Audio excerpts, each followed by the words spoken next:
Hello everyone, আসসালামু আলাইকুম। আশা করি সবাই ভালো আছেন। আমি আল্লাহর মতো ভালো আছি। আজকে আমি আপনাদের বানিয়ে দেখাবো বেস্ট ভ্যানিলা আইসক্রিম। গরমের দিনে কলেজে ঠান্ডা করার মতো একটি ডেজার্ট আইটেম, যেটা পরিবারের ছোট বড় সবাই খুব বেশি পছন্দ করবে।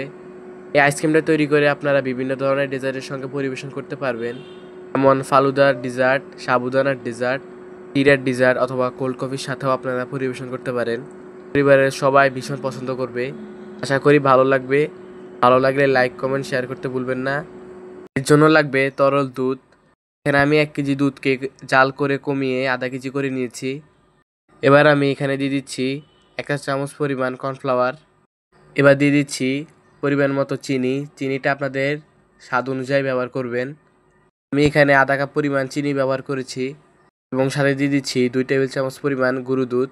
গুঁড়ো দুধ দেওয়া হয়ে গেলে এবার এগুলোকে ভালো করে মিক্স করে নিব। তবে নাড়তে নাড়তে এক সময় দেখবেন দুধটা অনেক ঘন হয়ে গেছে। আমার মিনিমাম 5 মিনিট লাগবে। 5 মিনিট পর দেখুন আমারটা যথেষ্ট ঘন হয়ে গেছে। আমি সামান্য একটু ভ্যানিলা এসেন্স দিয়ে দিয়েছি। দুধের গন্ধটা যেন চলে যায় সেজন্য আমি ভ্যানিলা এসেন্স ব্যবহার করেছি। আপনারা চাইলে এটা নাও ব্যবহার করতে পারেন। এবার আমি এটাকে নামিয়ে ঠান্ডা করে নিব।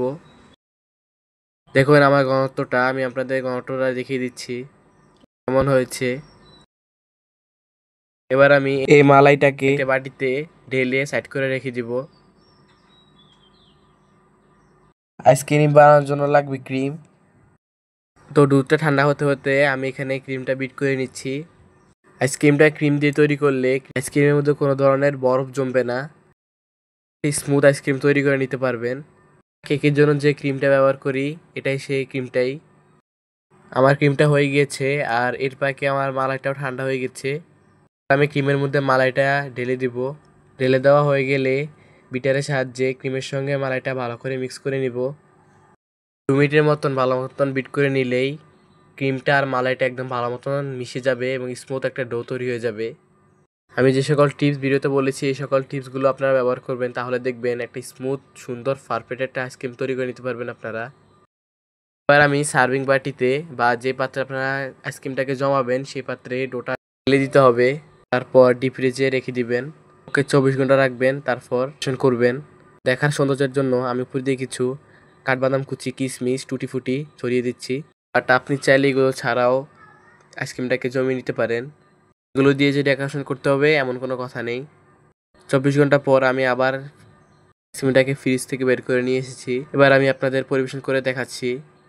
দেখে নিশ্চয়ই বুঝতে পারছেন আইসক্রিমটা কতটা পারফেক্ট হয়েছে। আশা করি ভালো লেগেছে। ভিডিওটা দেখে যদি আপনাদের একটু উপকার হয়ে থাকে তাহলে প্লিজ আমার চ্যানেলটাকে সাবস্ক্রাইব করে আমাদের পাশে থাকতে পারেন। আর লাইক কমেন্ট শেয়ার করতে কিন্তু একদমই ভুলবেন না। সবাই অনেক ভালো থাকবেন, সুস্থ থাকবেন। দেখা হবে অন্য কোনো ভিডিওতে। সবাইকে আসসালামু আলাইকুম।